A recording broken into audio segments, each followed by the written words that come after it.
Nikki, a lot of comment this week from the rating agencies on the auto sector. Earlier in the week we had Moody's downgrading both PSA, Peugeot and Fiat, and then today there's a seminar being held by S&P. What do they have to say about the market?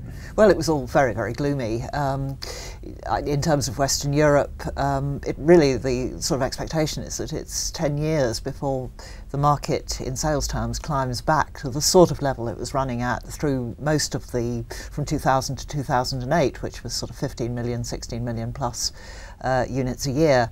And I mean, this year will be down. It's been on a slide, not a steady slide, but basically a slide for 5 years. This year will be down to nearer 13, and then it's a sort of rather grueling path up for another 5 years. So in summary, that the market's still in free fall, but they are expecting by 2018-ish that if volume we're lucky, terms will be back to pre-crisis levels. Something like that, yeah. And how likely do you think that is to happen?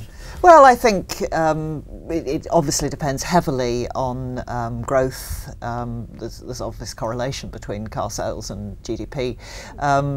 There was one comment made that you really need a sort of 2% GDP to be increasing by 2% before people get serious about going out and buying cars. So as a rule of thumb, you can see that markets like Spain and Italy are going to be very difficult for a very long time to come. That said, places like Germany, the UK perhaps are on a slightly better trajectory. It's an extremely long turnaround process. Now, of yes. course, that's the size of the pie. What about the slices within that pie? How do you see the various breakdown between the makers? Yeah, I mean, the top end's not doing too badly. The premium cars are still pretty good, broadly speaking. Curiously enough, right down at the bottom, at the economy level, you're not doing too badly. It's that big mass market in the middle that is so difficult, and that's where effectively Peugeot is hideously exposed, so is Fiat, although it obviously has the Chrysler business to offset it at a group level. Renault, Volkswagen. The problem for some of those companies is that Volkswagen, with a very strong financing arm, is just buying market share, and hence a lot of the sort of inter-industry bickering that has gone on.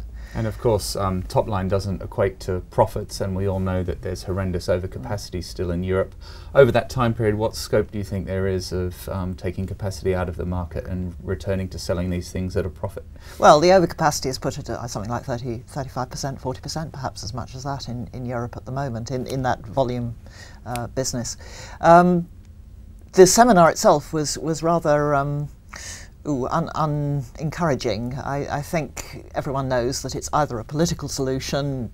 People have argued for trying to take it out on a concerted basis so that everyone shares in the pain. Well, not surprisingly, the Germans, amongst others, are not having anything of that. You can hope for mergers, but they're very hard to organise because so much is at stake politically with these deals, and there's the whole Labour government nexus to worry about. So if you don't have either of those working for you, and you've really got to rely on bankruptcy, well, will countries really let the most vulnerable car makers go to the wall? Probably not.